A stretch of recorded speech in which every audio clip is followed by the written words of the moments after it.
Hola, bienvenidos a un nuevo vídeo del canal en el que hoy vamos a estar analizando un vídeo también del canal de Infonom, en este caso dedicado a Pangea. En el vídeo hace una pregunta clara y concisa: si creemos en Pangea. El vídeo ya lo he visto, en este caso lo vamos a estar reproduciendo, pero a una velocidad un poquito más rápida. Lo vamos a estar reproduciendo a 1.5 para que dure menos. El vídeo dura unos 9 minutos.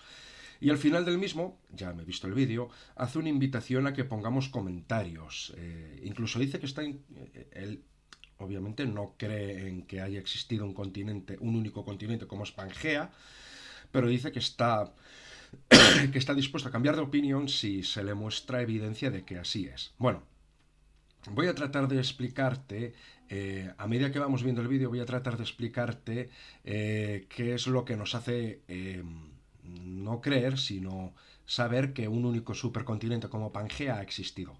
Vamos a ir reproduciendo el vídeo y me iré apoyando con unos pequeños dibujos para hacerte una pequeña explicación. Venga, vamos a verlo.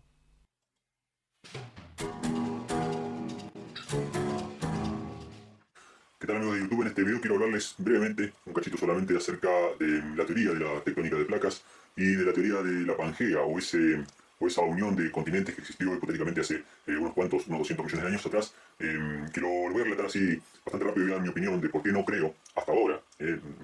Me limito a decir hasta ahora no creo en la teoría de Pangea, y creo que es más bien una teoría evolucionista para sostener otra teoría. Es decir, muchas veces se recurren a artilugios para poder sostener y para poder calcular edades millonarias. Es decir, Bueno, decir que la teoría de la deriva continental es una teoría ya en desuso. Fue propuesta por Alfred Wegener, un meteorólogo alemán, y fue propuesta en 1912, más o menos. Ya te he escrito un comentario en el vídeo donde te comento un poco esto, pero la teoría de la deriva continental fue propuesta por Alfred Wegener en 1912, donde daba una serie de explicaciones que a día de hoy no se tienen en cuenta única y exclusivamente como un criterio histórico, pero se sustenta más en la teoría de la tectónica de placas, que es la teoría actual que explica la dinámica terrestre, y entre ellas la formación y destrucción de supercontinentes, como el caso de Pangea, que es el que nos atañe. asignarle a la Tierra una historia de millones de años, cuando en realidad esto no es así. Como ustedes saben, yo soy creacionista, creo que la Tierra no tiene más de 6.000 años, pero les voy a plantear más o menos lo que yo pienso y por qué no creo en la historia de la Pangea, ¿sí? O de la tectónica de placas, o la deriva continental, como le llaman también, de que hace unos 250 millones de años la Tierra, ¿sí? Todos los continentes estaban unidos, formando un solo supercontinente llamado Pangea, y con el paso de los millones de años se fueron separando hasta formar lo que tenemos hoy día, ¿no? África por un lado, Asia y Europa por el otro, bueno, América por el otro, Australia. Todo esto basado simplemente en el análisis morfológico, es decir, solamente examinando lo que son las tierras emergidas, es decir, la silueta de los continentes por encima del agua. Al analizar América y al ver esta saliente, se presupone que alguna vez estuvo unido a la concavidad de África, ¿sí? Pero es simplemente basado en un análisis superficial, morfológico de los continentes. ¿Por qué no creo que esto haya sido?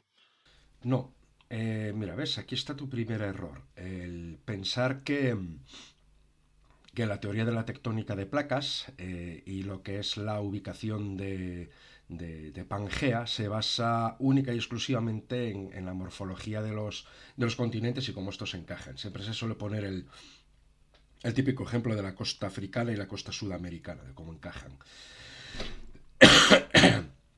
Esto es meramente anecdótico. Es una de las propuestas que sí que propuso Alfred Wegener en su teoría de la deriva continental, pero a día de hoy en la tectónica de placas es algo meramente anecdótico. De hecho, parte de Europa, como España, por ejemplo, estuvo unido a Norteamérica, incluso zonas como Argelia también estuvieron bastante cerca de España, y no necesariamente sus costas coinciden. Por lo tanto, a día de hoy es algo meramente anecdótico. Hay otros muchos eventos que nos muestran el hecho de que los continentes hayan estado unidos en el pasado, que son de dos tipos: paleobiogeográficos, usando la paleontología, y también paleomagnéticos, usando el paleomagnetismo. Voy a tratar de explicártelo con dibujos en ambos casos. Vamos a seguir viendo el vídeo. sido así. De hecho, les invito a todos que dejen sus comentarios si ustedes creen o no creen en Pangea, si creen que alguna vez los continentes estuvieron pegados o no. Y bueno, yo les voy a decir ahora por qué no creo, algunas de las razones. Una de las razones es porque, sinceramente, no puedo creer que alguna vez los continentes estuvieron conectados, porque yo creo que hasta el día de hoy están conectados. Si esto lo voy a mostrar solamente a modo de ilustración, ustedes pueden ver acá un diagrama donde están las tierras emergidas, justamente la geografía se encarga del estudio de las tierras emergidas, está el nivel del mar, ¿sí? Pero por debajo del mar tenemos todavía tierra. Es decir, lo que nosotros vemos de los continentes, esa silueta que nosotros vemos, es simplemente lo que está arriba, pero por debajo del mar sigue habiendo tierra. Si no son islas flotantes, sino que sigue habiendo tierra y esa tierra se conecta en última instancia con el otro continente, ¿sí? Entonces, los continentes africano y americano que están hasta el día de hoy unidos, todas las placas están unidas, están en contacto, por más que hayan fallas, ¿sí? O que sean fosas marinas o fallas por donde supuestamente sale lava y se va aportando eh, tierra, en realidad los continentes están siempre unidos. Si nosotros retiráramos toda el agua de la Tierra, veríamos que todo está unido. ¿Sí? Puede haber movimientos, pueden haber temblores sobre esas fallas, pero los continentes siempre han estado juntos, siempre han estado unidos, por lo cual no puedo creer nunca que esto alguna vez haya estado unido con esta parte de acá. ¿Sí? Esa es mi forma de pensar con respecto a esta teoría. Otra de las cosas que... Vale, vamos a analizar esto que nos acabas de decir. En realidad, voy a apoyarme ahora en voy a apoyarme ahora mismo en, en esta pizarra de aquí, a ver si me la carga, porque la realidad es un poquito distinta. La parte superior del planeta Tierra está formada por lo que es la corteza, la corteza terrestre. Y la corteza terrestre se divide en dos unidades distintas. Tenemos la de los continentes, que es bastante gruesa, y se denomina, bueno, el continente seguiría por aquí, y se denomina corteza continental. Aquí vendría la base de la corteza continental, que se denomina mojo, M-O-H-O, por el geofísico que la descubrió, Mohoro Visic, entonces se abrevia como mojo, y que tiene un espesor de aproximadamente unos 30 kilómetros de media, pero puede variar mucho en función de si estamos en, en, en zonas de montaña o en zonas donde no hay montaña. Pero aproximadamente tiene una media de unos 30 kilómetros de profundidad. Y luego en los océanos, esta corteza se adelgaza mucho, hasta aproximadamente unos 5 kilómetros, y forma lo que se denomina, bueno, esto de aquí es corteza continental, voy a representarlo así como CEC, y esto de aquí es la corteza oceánica, CO, corteza oceánica, que es distinta. Incluso la naturaleza de las mismas, la composición de una y la composición de otra, es muy distinta, y las propiedades de una y otra son muy distintas. Esto es la corteza oceánica, que como tú dices, hay grandes fallas por donde sale lava. Estas fallas se denominan dorsales oceánicas, que más o menos voy a representar así, y representan normalmente límites de placas. Bueno, normalmente no, representan siempre límites de placas tectónicas, de tal modo que a nivel geológico estructural, aunque tú dices que está todo continuo, en realidad no hay una continuidad, podríamos decir una continuidad cortical, sino que hay una importante discontinuidad en esta zona de aquí, que sería una dorsal oceánica. Existen otro tipo de discontinuidades, tipos, en función de los tipos de límites de placas. DO, que significa dorsal oceánica.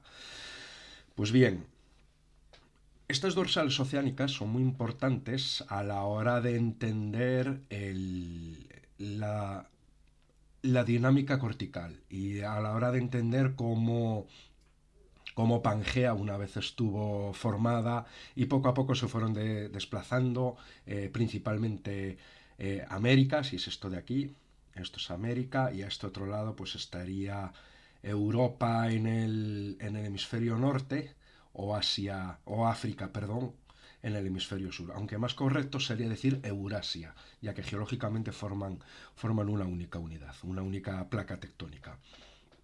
Bueno, más adelante te voy a decir la relevancia que tiene esto de aquí con otros dibujos, pero para que sepas que esto es bastante más complejo de lo que has dicho, de que no es necesariamente que haya un continente aquí, que haya continuidad y que luego exista otro continente por aquí. sí que hay continuidad, porque no hay enormes huecos por donde no haya absolutamente nada de materia, pero geológicamente no hay la continuidad que tú estás dando a entender, sino que existen discontinuidades importantes que son los límites de placa. Venga, vamos a seguir viendo el vídeo y a ver qué más tienes que decir. Más adelante voy a volver a esto de aquí.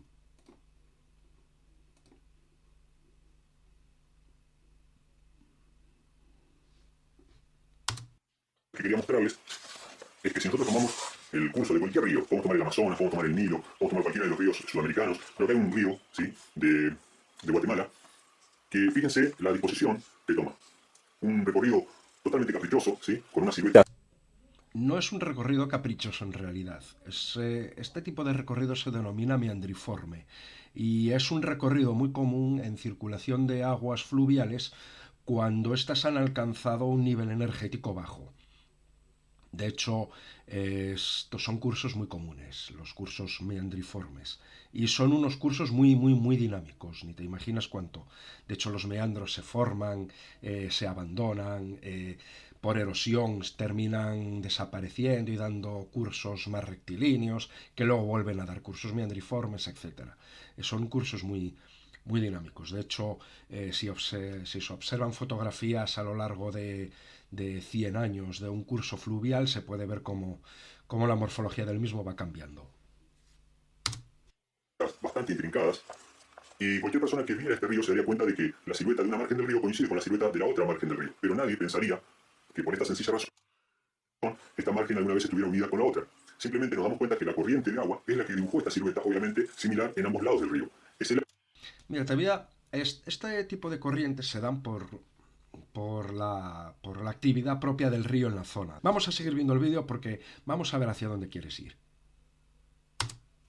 El agua, o la corriente del agua, lo que forma la silueta en la margen del río. Obviamente que aquí estamos hablando acerca de continentes, estamos hablando no de un río, sino del océano. Pero nosotros también tenemos en los océanos corrientes marinas.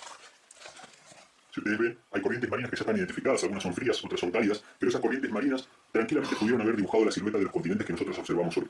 Así que... No, no. De hecho, las corrientes marinas se adaptan a la silueta. Las corrientes fluviales, en el caso que pusiste, en el ejemplo que pusiste del curso meandriforme, las corrientes fluviales son las que dan la morfología del, del curso meandriforme, mientras que en las corrientes marinas se adaptan a la morfología de los continentes o de las plataformas continentales. De hecho, eso se observa perfectamente en la sedimentación marina y en la erosión costera, que no tiene nada que ver. De hecho, la erosión costera y la dinámica costera, aunque sí que tiene algo de relación con las corrientes, está más relacionada con la dinámica de costas. el hecho de que esta silueta coincida con esta no prueba que alguna vez estuvieron unidas, sino que simplemente, como en el caso del río, el agua y las corrientes oceánicas dibujaron una silueta similar, que si ustedes se ponen a ver, tampoco es tan exacto, es decir, no encaja perfectamente. La teoría de tectónica de placas tiene un propósito particular, a mi forma de ver, que es apoyar la teoría de los millones de años de la historia de la Tierra. Porque se dice que cada año América está separado de África 2 centímetros. Es decir, que esta parte se va alejando de África 2 centímetros por año y se va acercando a Australia 5 centímetros por año. Si nosotros aceptamos esta teoría y aceptamos de que nos estamos alejando de África 2 centímetros. Eso no es que se diga, es que se ha podido observar y medir por satélite. O sea, la separación de América con respecto a Eurasia y la separación de América con respecto a África es algo que se ha podido medir por satélite. Por lo tanto, no es algo que se suponga, es algo que se ha medido. Como puedes medir por satélite, por ejemplo, la distancia a la que se encuentran determinados objetos como cimas de montañas. Por año, y a eso le sumamos o lo multiplicamos por la cantidad de kilómetros a la que está América de África, lo que tendremos por resultado es sencillamente aceptar 250 millones de años de historia de la Tierra. Es que es lo que da. Es lo que tú mides. Tú mides la separación a la velocidad a la que se está separando los distintos continentes, que como te digo, lo puedes medir directamente por medio de satélites, y luego establecer la, echando hacia atrás, establecer cuando se han empezado a separar. Pero bueno, este la fecha de separación no se ha realizado en ese momento, sino que se ha realizado muy anteriormente, antes de tener estas mediciones por satélite por otros medios. Es decir, toda esta teoría, a mi forma de ver, está armada simplemente para justificar los largos periodos de tiempo que la evolución necesita para poder explicar el origen de las especies, para poder explicar la diversidad de la fauna, de la flora. No, de hecho la tectónica de placas eh, es completamente independiente a la teoría de la evolución de las especies. Y la teoría de la tectónica de placas sería idéntica o casi idéntica si no hubiese vida. O digamos, la tectónica global sería idéntica o casi idéntica si no hubiese vida en el planeta. De hecho, si nos fuésemos a un planeta con una dinámica como la de la Tierra, idéntica, una dinámica cortical, una dinámica mantélica, idéntica a la de la Tierra, y no tuviésemos vida, quizás nos fuese sin vida, sería ligeramente distinta, pero la tectónica funcionaría de un modo bastante similar. Y digo que quizás no sería distinta porque la vida juega un papel bastante importante en procesos de meteorización y el ciclo de las rocas, que si no sería incluso hasta idéntica.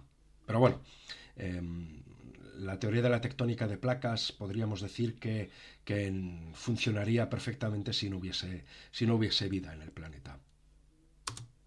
Y de todo lo que nos rodea. Yo sinceramente creo que las cosas son mucho más sencillas. Creo que América y África están unidas hoy en día. Estas placas que están en el medio del océano se están tocando y no están flotando sobre una superficie semilíquida o un magma que recubre o que rellena toda la Tierra, sino que simplemente la Tierra hasta donde conocemos, porque se ha excavado muy poco, se ha.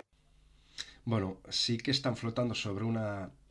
No es semilíquida, porque es en realidad sólida con parte líquida, pero sí que es así. Lo que es la corteza oceánica, o más concretamente dicho, la corteza oceánica, perdón, la corteza terrestre, junto con parte del manto superior, sí que está sobre una zona que está parcialmente fundida. Ahora voy a pasar a explicarte todo esto para que lo entiendas mejor. Se ha investigado muy poco el interior de la Tierra. Hasta donde conocemos, tenemos una Tierra sólida, tenemos una Tierra maciza, y lo demás es especulación. Lo demás son teorías para sostener otras teorías, y así una cadena de teorías que nos alejan bastante, pienso yo, No, como digo, te lo voy a explicar un poquito más adelante. de la ciencia. Hasta ahora, las cosas que he investigado sobre este tema muestran que en realidad Pangea es un mito, hasta donde yo entiendo. Puedo llegar a cambiar de opinión si hubieran pruebas científicas reales, no pruebas concretas. Lo que me gustaría que ustedes me dejen en sus comentarios, porque en realidad mi opinión es simplemente una opinión, pero sí importa la opinión de ustedes. Es decir, ¿qué opinión se están formando ustedes? ¿Están creyendo todo lo que le dicen en la escuela o están empezando a pensar por ustedes mismos? Tenemos que empezar a razonar, tenemos que empezar a cuestionar muchas informaciones que recibimos, que se dan por sentadas porque lo dijo un estudio científico, porque alguien hizo un experimento que nadie pudo presenciar, o que cosas por el estilo. Y a veces nos olvidamos de pensar por nosotros mismos y terminamos creyendo en muchos mitos. Por eso mi invitación es a que ustedes dejen sus comentarios con sus opiniones. Para ustedes, Pangea, ¿fue real o es un mito más de la evolución? Déjenme sus comentarios. Espero que les haya gustado este video. Si les gustó, denle a me gusta, suscríbanse al canal. Bueno, vale, vamos al lío.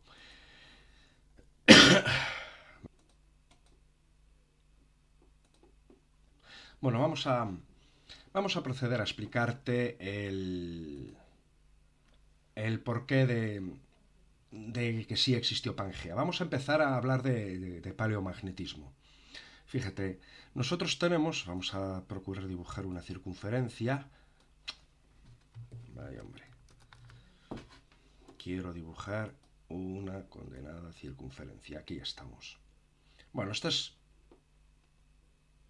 nuestra circunferencia, que representaría lo que es la Tierra. La Tierra tiene un eje de rotación que más o menos viene por aquí. No lo voy a dibujar desde dentro, lo voy a dibujar simplemente desde fuera.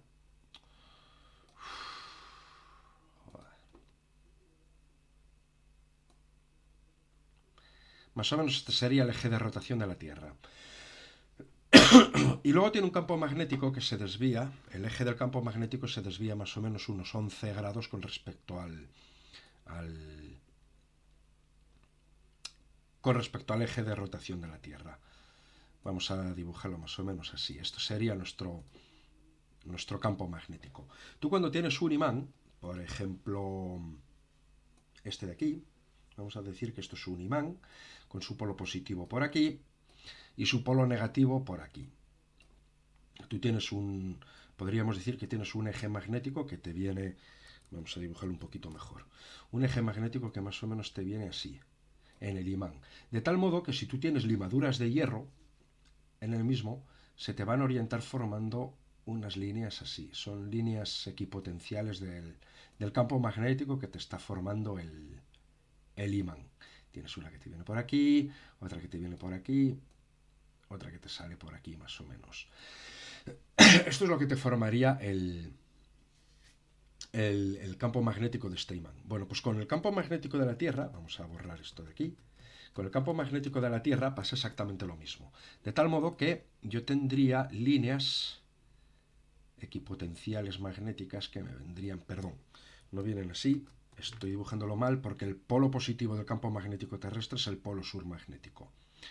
Líneas que me vendrían así, me viene por aquí, es un dibujo un poco chapucero, tampoco me pidáis demasiado, que me vendrían luego por aquí, otras líneas que me vendrían por aquí, otras que me sale por aquí, por este otro lado también lo mismo. Estos son todo líneas potenciales del campo magnético terrestre. ¿A dónde quiero llegar? Dentro de lo que es el campo, dentro de lo que sería la superficie terrestre, estas líneas, que también van por dentro, me tienen una determinada inclinación, ¿verdad? Y esta inclinación yo lo podría dibujar a modo de vectores. Pues aquí me tendría una inclinación tal que así, aquí me tendría una inclinación tal que así, aquí me tendrían una inclinación tal que así, aquí me tendría una inclinación tal que así, una inclinación tal que así, luego una inclinación por aquí tal que así, de tal modo que en el ecuador magnético, que más o menos es así, pues me tendría una inclinación tal que así, una inclinación tal que así en el ecuador, y luego en esta zona de aquí ya me tienen la misma inclinación pero hacia adentro, y me vienen así, luego me vienen así, luego me viene más o menos así, me vienen así por esta zona de aquí, y justo por aquí pues me vienen así, perpendiculares, porque es por donde me están entrando las líneas del campo magnético. Todos estos vectorcitos que yo he dibujado aquí me representan la inclinación magnética. Y todos estos parámetros se pueden medir en un campo magnético. En un campo magnético actual y también en un campo magnético del pasado. Podríamos decir un campo paleomagnético. De hecho, cuando uno coge una brújula, normalmente la pone en posición horizontal para ver el norte. Ahí está midiendo otra cosa que se denomina declinación magnética.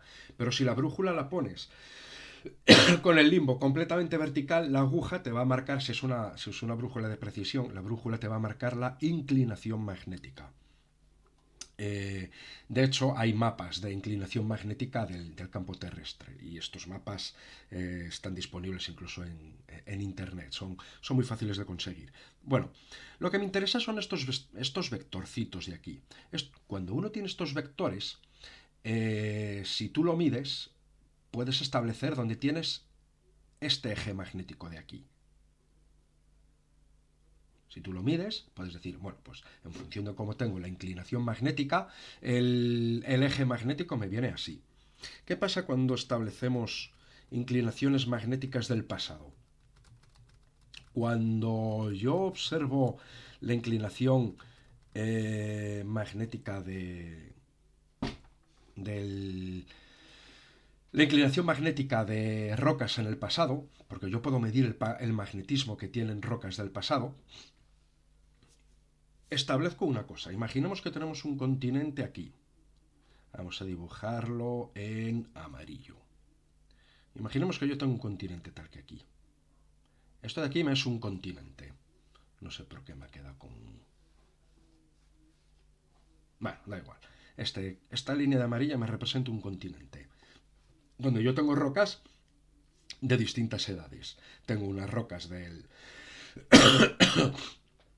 actuales, unas rocas que tienen más tiempo, otras que tienen más tiempo. No voy a decir que tengan miles o millones de años. Voy a ahorrarme hablar de tiempos. Yo simplemente sé que unas rocas son más jóvenes y otras más antiguas. Cuando mido la inclinación magnética en ellas y establezco y establezco la posición del eje magnético, yo me doy cuenta de que el eje magnético me hace cosas muy raras. Por ejemplo, establezco el magnetismo actual y veo que lo tengo en esta posición. Luego establezco el magnetismo un poquito más atrás en el tiempo y veo que me tiene...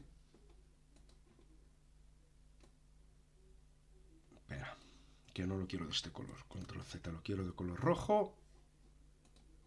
A ver si me lo dibuja. Bueno, da igual. Veo que me tiene esta otra inclinación. Luego miro un poquito más atrás en el tiempo y me tiene esta otra inclinación. Luego miro un poco más atrás en el tiempo y veo que me tiene esta otra inclinación. Yo me estoy dando cuenta de una cosa, y es que mi eje magnético está teniendo un desplazamiento hacia aquí. Está teniendo una deriva, en este caso sería hacia el oeste, perdón. Yo sé que normalmente el campo magnético tiene esta inclinación, no me hace estas cosas tan raras, no se me va casi hacia una posición ecuatorial, luego me vuelve. Eso eso no es normal que pase. Pero es que lo más gracioso es que si yo tengo otro continente aquí al lado, cállate, no, eso es una goma. Vamos a dibujar otro continente justo aquí al lado. Y trato de evaluar el campo magnético para este continente y miro las rocas actuales, yo veo que las rocas actuales tienen este campo magnético de aquí. Midiendo la inclinación magnética me sale este eje magnético. Pero luego cuando me voy a las rocas de la misma edad que estas de aquí, o que yo veo que tienen la misma edad que estas de aquí, lo puedo saber porque tienen el mismo magnetismo, pero me hacen una cosa extraña. Tienen el mismo magnetismo, pero si ahora me fijo en el eje magnético, me sale que está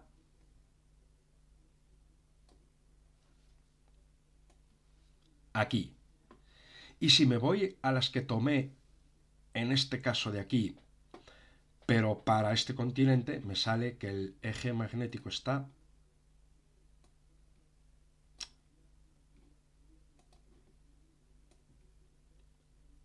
así.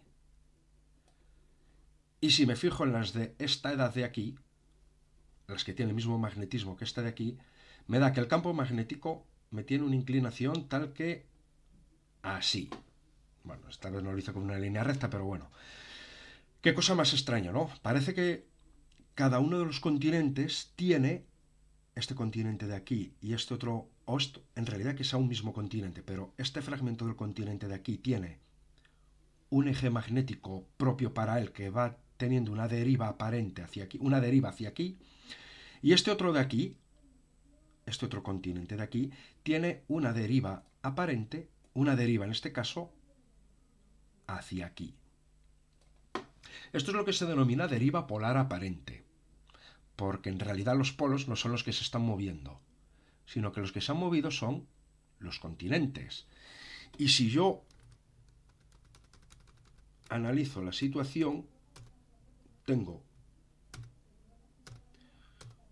Vaya, hombre. Bueno, vamos a... Borré demasiado. Lo que tengo en realidad es un único eje magnético, dos continentes, como te digo, que en una posición inicial están así, pero en una posición, en el segundo tiempo, en el que yo tenía un eje magnético por aquí para uno y un eje magnético para aquí para el otro, en vez de estar en esta posición los continentes, se habían desplazado.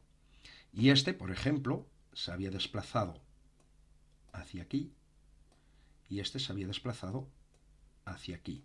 De tal modo que atrás en el tiempo estos dos continentes, en vez de estar juntos, como se me muestran aquí, estaban separados, tal que sí. Y yo tenía un continente por aquí y otro continente por aquí. Y en un tiempo 3, donde yo tenía para este continente de aquí un eje magnético más inclinado y para este otro eje magnético más inclinado hacia aquí, estaban incluso más separados. Uno por aquí y otro por aquí. Y así sucesivamente. Entonces, cuando yo miro el paleomagnetismo que tienen las rocas, puedo establecer cómo los distintos continentes se han ido desplazando, precisamente haciendo mención a lo que se denomina la deriva polar aparente, que es un movimiento, como digo, es un movimiento aparente de los polos del eje magnético de la Tierra, y es una deriva aparente de los polos magnéticos. Se produce otra cosa muy interesante con respecto al magnetismo de la Tierra. Había dicho que este de aquí es el polo positivo y este otro de aquí es el polo negativo de la Tierra, ¿verdad? Bueno, pues en ocasiones se producen inversiones magnéticas y este de aquí pasa a ser el polo positivo y este de aquí pasa a ser el polo negativo. Y eso se constata porque, además de medir lo que son los vectores, como digo, se pueden medir los vectores magnéticos. Y en una situación de las rocas tú mides que el vector magnético te viene así, y de repente para un determinado tiempo tú ves que en vez de estar así, de repente se te pone así. Al medir la inclinación magnética y ver que te ha cambiado la inclinación, sabes que te ha cambiado la polaridad magnética. Y eso se establece muy bien cuando nos vamos con...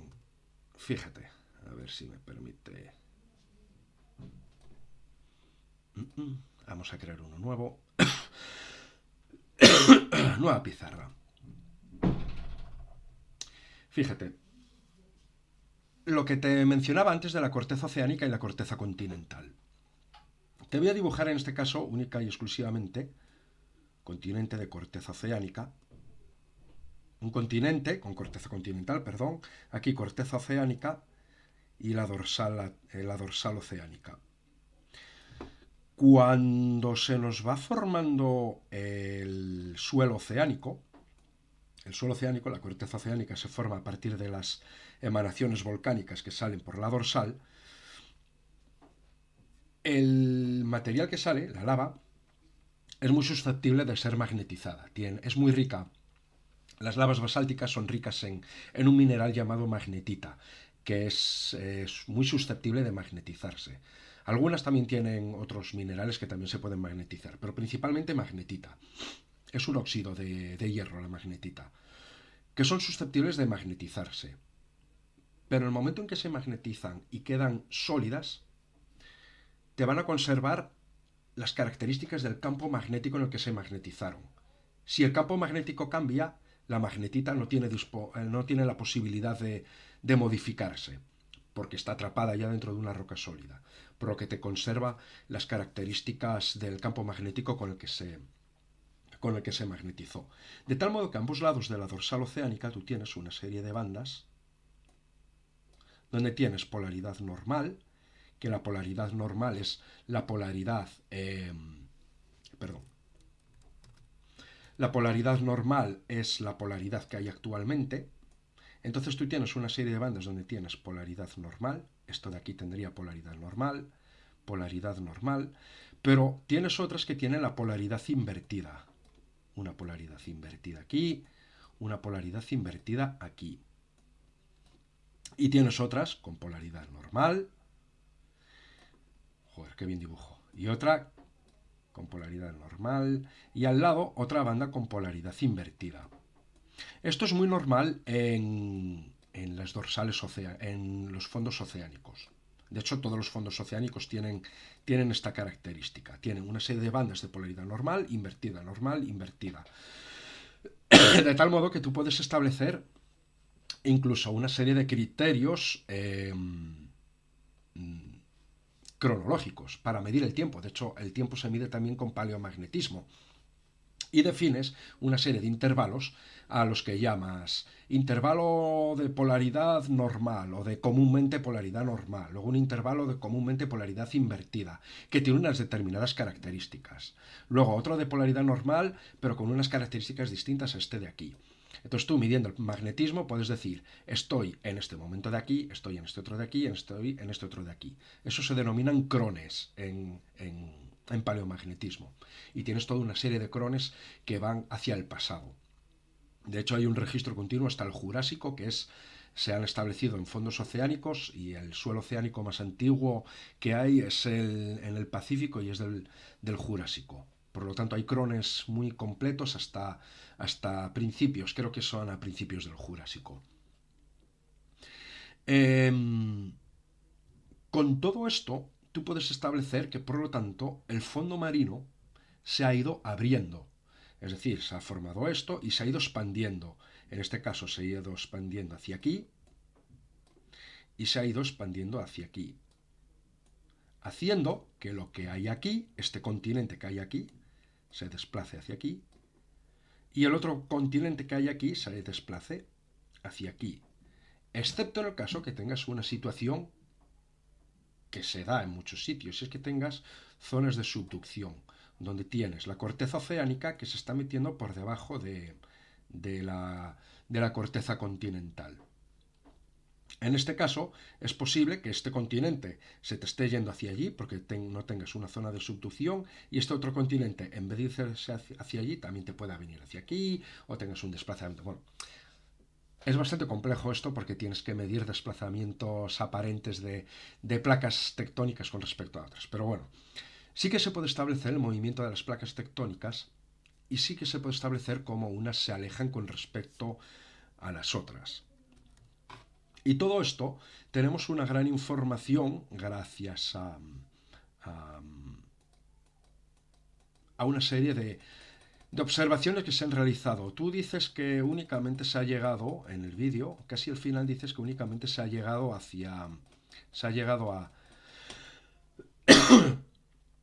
a perforar a muy poca distancia. Pero bueno, no necesitamos perforar a muy poca distancia. Tú si cogemos la placa, fíjate, voy a coger, imagínate, esto es la dorsal oceánica. Y esto es la corteza, y esto es la corteza oceánica, ¿verdad? Bueno, pues la corteza oceánica no tiene una estructura homogénea, tiene una estructura un tanto curiosa.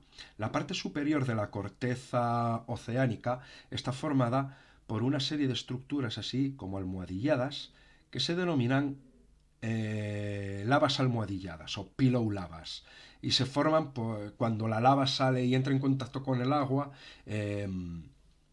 Se queda, vamos a hacer un corte de esta zona de aquí, por ejemplo. Por aquí encima tendrías una capa de sedimentos, que voy a representar así. Es una capa de sedimentos que se te ha ido depositando, que es muy heterogénea en espesor, pero bueno, va disminuyendo de espesor a medida que te acercas a la dorsal oceánica. Por debajo de la capa de lavas almohadilladas tienes una capa de basaltos columnares. Los basaltos, cuando enfrían, tienden a dar unas morfologías en columnas, y son unas columnas hexagonales. Esto se observa muy bien cuando tienes flujos de lava basáltica en superficie, que cuando enfría dan esta serie de estructuras. Te recomiendo que veas fotos de la calzada de los gigantes, que está en Irlanda, creo. Es espectacular, y es una corriente, y es una colada basáltica con este tipo de disyunción columnar. Bueno, pues por debajo de las pillow lavas, de las lavas almohadilladas, se encuentra esta capa de basaltos columnares. Y por debajo de la capa de basaltos columnares se encuentra una capa masiva, pero que ya no está formada por basaltos, sino que está formada por su equivalente petrológico, pero de enfriamiento lento. Los basaltos son de enfriamiento rápido. Cuando un magma similar al basalto tiene un enfriamiento lento, se forma una roca distinta que se denomina gabro. Y esto de aquí son rocas gabroicas, esta parte de aquí. Estamos yendo desde la parte de arriba hasta la parte de abajo, en la corteza oceánica. Curiosamente, Esto mismo se observa muchas veces cuando tú tienes procesos de colisión continental y dos continentes se te juntan, parte de lo que es el fondo oceánico, ¡pum!, están colisionados dos continentes. Tú tienes un continente por aquí y otro continente por aquí. Bueno, vamos a hacerlo un poquito más explicativo. A ver si puedo seleccionar esto. Suprimir, así mucho más rápido.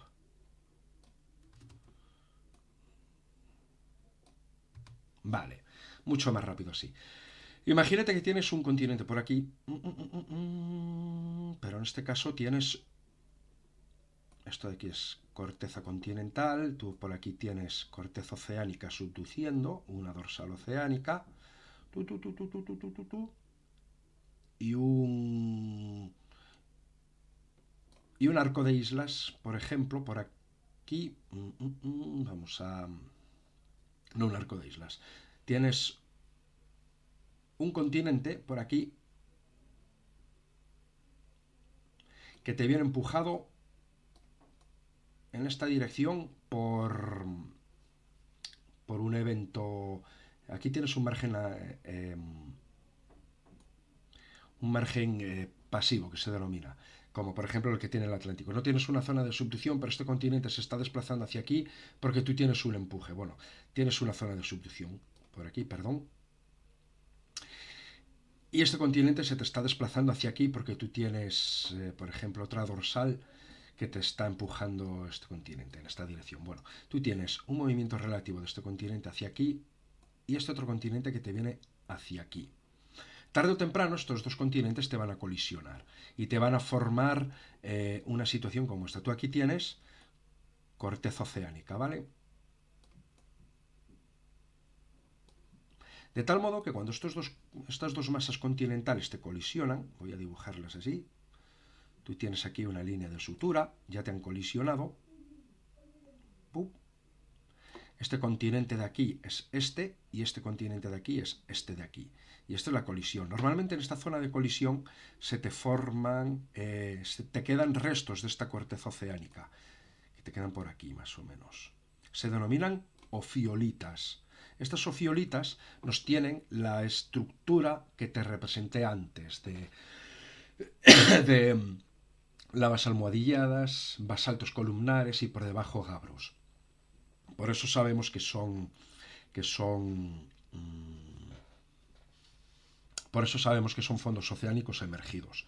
Tenemos, por lo tanto, ya información en superficie de lo que es no solo un fondo oceánico, sino parte del interior de la Tierra. Por lo tanto, lo que te quiero comentar es que tenemos partes del interior de la Tierra que nos llegan a superficie. En este caso son las ofiolitas, ¿vale? Tenemos también otra serie de cosas, fíjate, si tenemos aquí, voy a dibujarte un planeta Tierra otra vez nuevamente,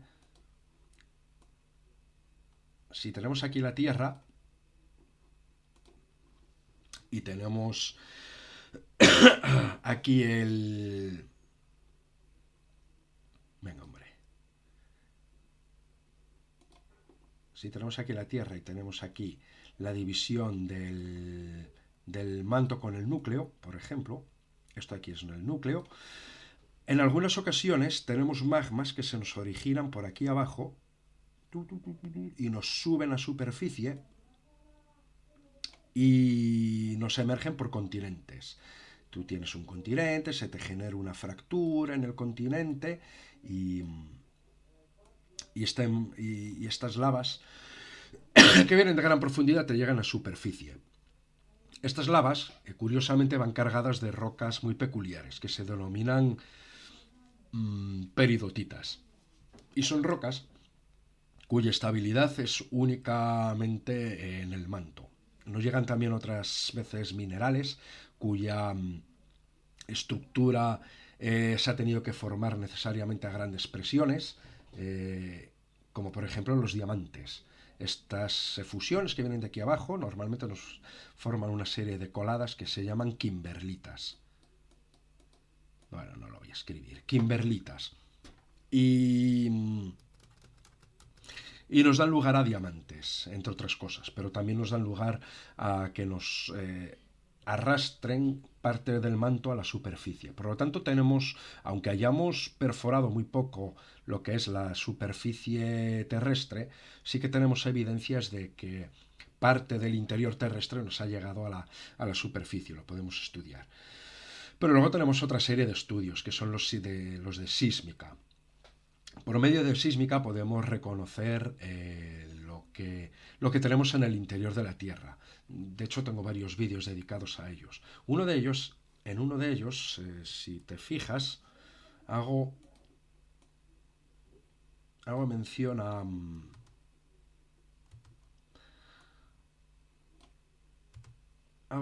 a una gráfica que más o menos tiene esta forma. Venga, hombre, elimínate.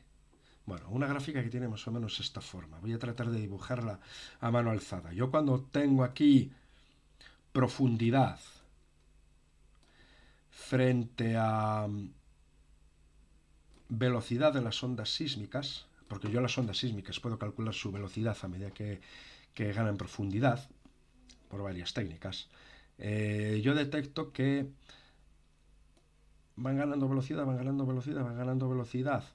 a medida que vamos a profundidad, pero de repente pierden velocidad a una determinada profundidad y luego vuelven a ganar velocidad, a ganar velocidad, hasta que llega un momento en que pierden mucha velocidad y luego la vuelven a ganar. Si yo voy viendo esta relación, puedo establecer qué es lo que pasa en el interior de la Tierra, simplemente con ver la velocidad de las ondas sísmicas en profundidad. Y puedo establecer distintas capas. De hecho, cuando se produce esta bajada aquí en la velocidad de las ondas sísmicas, se detecta que hay un material que está parcialmente fundido, que muchos lo denominan astenosfera, aunque es una capa que yo sepa no está presente en toda la Tierra, sino que está solo en parte de ella. Por eso algunos autores son reacios a aceptar la existencia de la astenosfera. Pero bueno, independientemente de lo que sea, esta bajada de velocidad se detecta y precisamente se produce porque parte del manto está parcialmente fundido. Esto creo que se produce a unos 110 kilómetros de profundidad, creo que es. Ahora mismo no estoy seguro de la profundidad a la que es. Esta caída, por ejemplo, aquí de velocidad se detecta en la transición manto-núcleo. Este dibujo obviamente no está a escala. Se detecta en la transición manto-núcleo, que nos dice que pasa algo. Sí, y efectivamente lo que pasa es que pasamos de un medio sólido a un medio fundido, como es el núcleo. Por eso se nos produce la caída de la velocidad de las ondas sísmicas. Tengo varios vídeos dedicados a ello. Si queréis podéis echarles un vistazo a vídeos de sísmica que tengo en el canal. Por lo tanto, evidencia de la tectónica de placas hay mucha. Evidencia de que los continentes se han desplazado hay mucha. Y evidencia de que estamos de que Pangea ha existido hay bastante. Y no únicamente Pangea, ha habido otras serie de supercontinentes como ser Gondwana, Rodinia, Panotia, etc. Pangea es el último supercontinente que ha habido, pero no es el único. Y todo se sabe precisamente por estudios paleomagnéticos. Para no hacer muy extenso el vídeo, te recomiendo que veas un vídeo que tengo en el canal, que es el vídeo de los arcas de Noé, donde hablo de biogeografía y cómo también por medio de biogeografía podemos establecer la posición de los continentes en el pasado.